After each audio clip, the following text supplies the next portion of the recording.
Next అంతర్రాష్ట్ర వాణిజ్య వ్యాపారాలపై చట్టాలు చేసే అధికారాన్ని పార్లమెంటుకు ప్రత్యేకంగా కల్పిస్తున్న అధికరణం ఏమి అంటే 246A(2) మరియు 269A.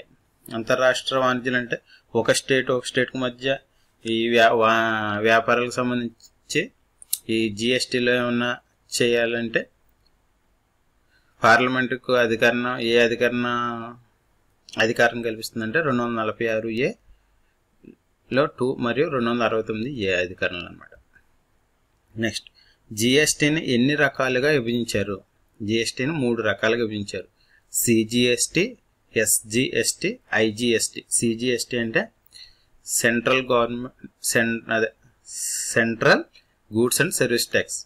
అదే ఎస్జిఎస్టీ అంటే state goods and service tax. IGST అంటే integrated goods and service tax. ఇది కాకుండా యూజిఎస్టీ అని కూడా ఉంటుందంట. యూజిఎస్టీ అంటే కేంద్ర పాలిత ప్రాంతాలకు సంబంధించిన గూడ్స్ అండ్ సర్వీస్ ట్యాక్స్ సంబంధించింది అనమాట. నెక్స్ట్ ఐజిఎస్టీని ఎవరు వసూలు చేస్తారు? ఐజిఎస్టీని ఎవరు వసూలు చేస్తారంటే కేంద్ర ప్రభుత్వం వసూలు చేస్తుంది. ఐజిఎస్టీ అంటే integrated goods and service tax. ఇదేంటంటే ఒక రాష్ట్రం నుంచి ఒక రాష్ట్రం మధ్య వ్యాపారం జరిగినప్పుడు దానికి సంబంధించిన పన్నులు వసూలు చేసే అధికారం ఎవరికి ఉందంటే కేంద్ర ప్రభుత్వానికి ఉంటుంది. నెక్స్ట్ జిఎస్టీ మండలి సమావేశాలకు ఎవరు అధ్యక్షత వహిస్తారు? జిఎస్టీ మండలి సమావేశాలకు ఎవరు అధ్యక్షత వహిస్తారంటే కేంద్ర ఆర్థిక మంత్రి అధ్యక్షత వహిస్తారు. నెక్స్ట్ జిఎస్టీ మండలికి కేంద్ర కేబినెట్ ఆమోదం ఎప్పుడు లభించింది? జిఎస్టీ మండలి కేంద్ర కేబినెట్ ఆమోదం ఎప్పుడు లభించిందంటే 2016 సెప్టెంబర్ 12న. నెక్స్ట్ జిఎస్టీ మండలిలో ఎవరు సభ్యులుగా ఉంటారు? జిఎస్టీ మండలిలో ఎవరు సభ్యులుగా ఉంటారంటే కేంద్ర ఆర్థిక మంత్రి మరియు కేంద్ర ఆర్థిక శాఖలో రెవెన్యూ వ్యవహారాలు పర్యవేక్షించే సహాయ మంత్రి, అలాగే ప్రతి రాష్ట్ర ఆర్థిక శాఖ మంత్రి లేదా పన్నుల శాఖ మంత్రి లేదా మంత్రి మండలిలో ఏ మంత్రి అయినా.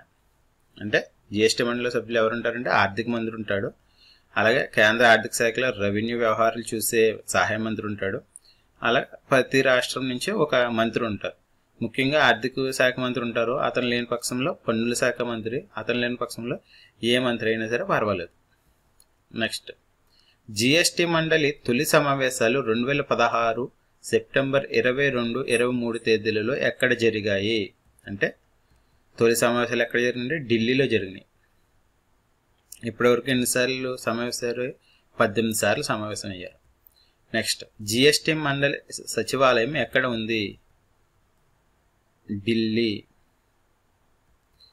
జిఎస్టీ మండలి సమావేశాలకు ఉండవలసిన క్వారం ఎంత? జిఎస్టీ మండలి సమావేశాలకు ఉండవలసిన క్వారం ఎంతంటే 1/2. అంటే ఈ జిఎస్టీ మండలి సభ్యుల్లో కనీసం సగం మందన్న హాజరవుతూనే ఈ సమావేశాలు జరుగుతాయి. నెక్స్ట్ జిఎస్టీ వ్యవస్థలో వివాదాలను ఎవరు పరిష్కరిస్తారు? జిఎస్టీ వ్యవస్థలో వివాదాలను ఎవరు పరిష్కరిస్తారంటే జిఎస్టీ మండలి ఏర్పాటు చేసిన ఒక యంత్రాంగం ఈ వివాదాలను పరిష్కరిస్తుంది. నెక్స్ట్ ఏ ఆర్టికల్ ప్రకారం రాష్ట్రపతి జిఎస్టీ కౌన్సిల్ను ఏర్పాటు చేస్తారు? జిఎస్టీ కౌన్సిల్ను ఏ ఆర్టికల్ ప్రకారం ఏర్పాటు చేస్తారంటే 279A. జిఎస్టీకి సంబంధించి ఎలక్ట్రానిక్ పోర్టల్గా central board of excise and customs notify చేసిన వెబ్ పోర్టల్ ఏది అంటే www.gst.gov.in అనే ఈ వెబ్సైట్ని ఎలక్ట్రానిక్ పోర్టల్గా నోటిఫై చేశారన్నమాట. నెక్స్ట్ జిఎస్టీలో ఎన్ని రకాల పన్ను స్లాబులు ఉంటాయి? జిఎస్టీలో 5 రకాల పన్ను స్లాబులు ఉంటాయి. అదేంటంటే 0 అంటే ఏ పన్నులు లేకపోవడం, 5%, 12%, 18%, 28%. నెక్స్ట్ జిఎస్టీ పరిధిలోకి రాని వస్తువు మరియు సేవలు ఏవి? జిఎస్టీ పరిధిలోకి రాని వస్తువు మరియు సేవలు ఏవంటే పెట్రోల్ ఉత్పత్తులు మరియు ఆల్కహాల్ ఉత్పత్తులు ఈ జిఎస్టీ పరిధిలోకి రావు. నెక్స్ట్ జిఎస్టీ కౌన్సిల్ ఇప్పటి వరకు ఎన్నిసార్లు సమావేశమైంది? జిఎస్టీ కౌన్సిల్ ఇప్పటివరకు ఎన్నిసార్లు సమావేశమైందంటే 18 సార్లు. ఆఖరిసారి ఎప్పుడంటే జూన్ 30 2017న ఇంకొద్ది గంటల్లో జిఎస్టీని అధికారికంగా ప్రారంభమవుతుందనగా ఈ 18వ సమావేశం జరిగిందనమాట. ఈ సమావేశంలో ఎరువులపై ఉన్న పన్నుని 12% నుంచి 5%కి తగ్గించారు. నెక్స్ట్, జిఎస్టీలో 3% పన్ను స్లాబ్లో ఉన్న ఒకే ఒక వస్తువు ఏది అంటే బంగారం. బంగారం మరియు బంగారు ఆభరణాలపై 3% పన్ను విధించనున్నారన్నమాట. ఇది ఓన్లీ 3% స్లాబ్లో ఉన్న ఒకే ఒక వస్తువు ఏదంటే బంగారం. Next, GSTN goods and service network ప్రభుత్వ సంస్థ లేక ప్రైవేటు సంస్థ. జిఎస్టీ అంటే ఈ జిఎస్టీ అమలులో సాఫ్ట్వేర్ పరంగా అతి ముఖ్యమైన నెట్వర్క్ ఏంటంటే జిఎస్టిఎన్ నెట్వర్క్ అనమాట.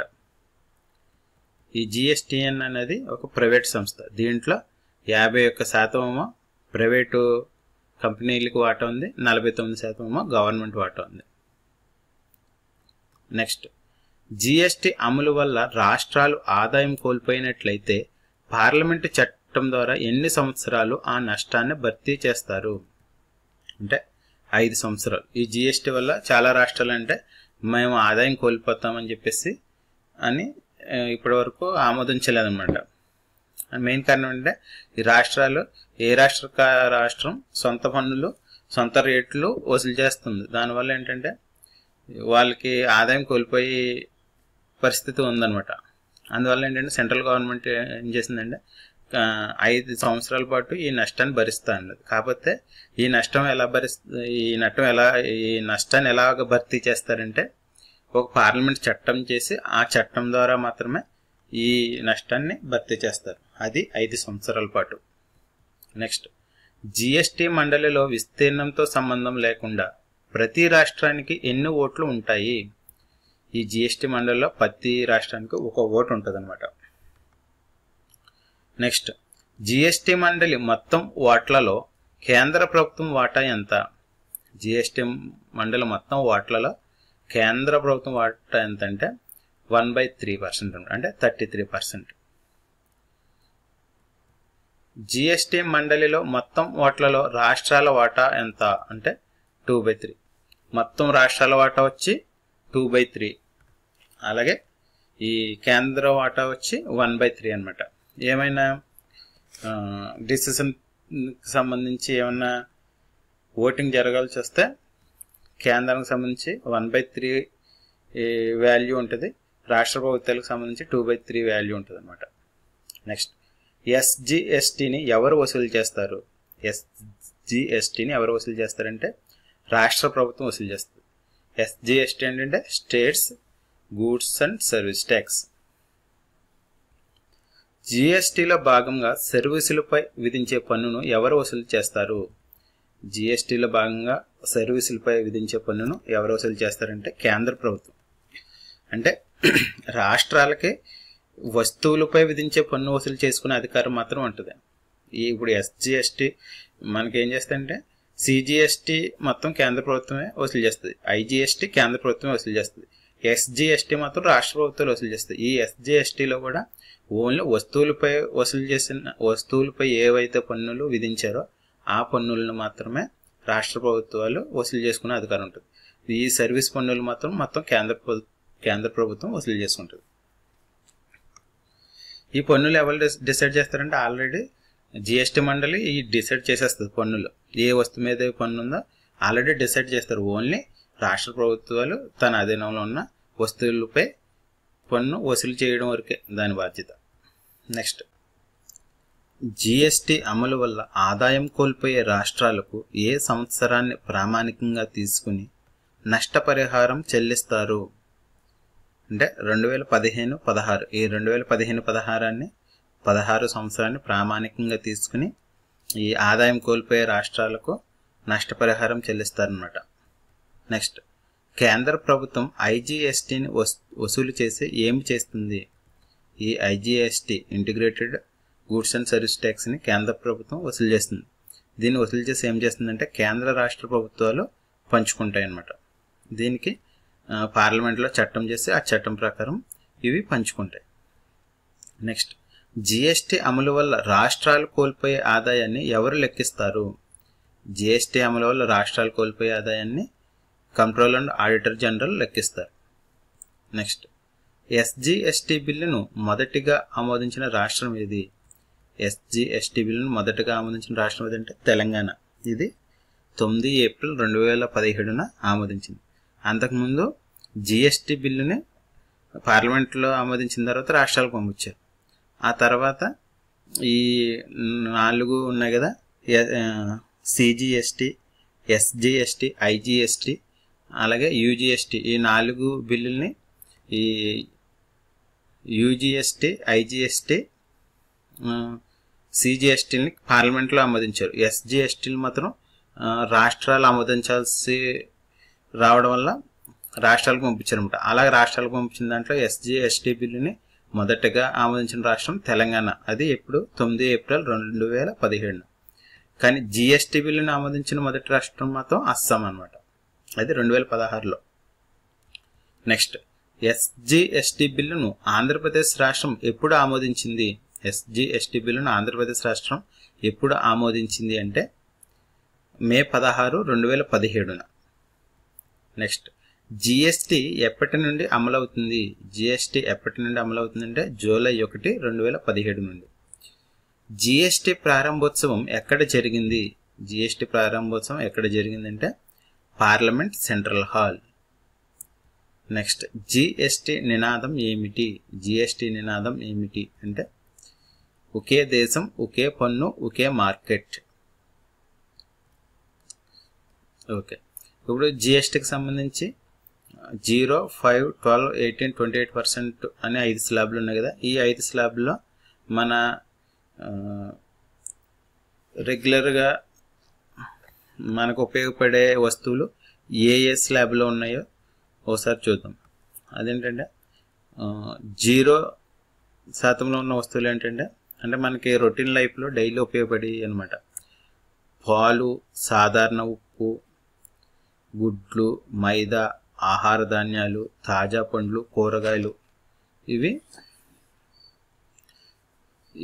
0%లో ఉన్నాయన్నమాట. 5% పన్ను రేటు పరిధిలో వచ్చి పంచదార, సోయాబీన్స్, నేలబొగ్గు అన్నది 5% స్లాబ్లో ఉన్నాయి. అలాగే 12% పరిధిలోకి వచ్చి పండ్ల రసాలు, సెల్ ఫోన్లు, టూత్ పౌడర్, నెయ్యి, వెన్న, ఇవి 12%లోకి వచ్చినాయి. అలాగే 18%కి వచ్చి తల నూనె, సబ్బులు, toothpaste, ice cream, camera, mineral water. అలాగే 28% పన్ను రేటుకి వచ్చి మోటార్ సైకిల్స్, కార్లు, cement, water heater, washing machine, shampoo, paan masala, డియోడ్రెంట్లు, ఇవి 28%లో ఉన్నాయి. మన ఏంటంటే BC welfare, SC welfare, ST welfare officers exam జరిగింది, స్క్రీన్ టెస్ట్.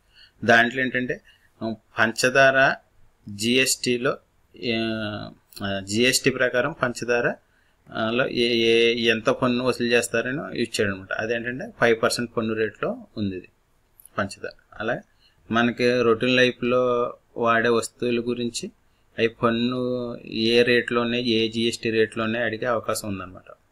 లాస్ట్ టైం పంచదార గురించి అడిగారు. తర్వాత బొగ్గు గురించి కూడా ఎక్కువ అడుగుతున్నారు. Next, okay friends, and thank you for watching. మీకు ఈ వీడియో కనుక నచ్చినట్టయితే దయచేసి లైక్ చేయండి.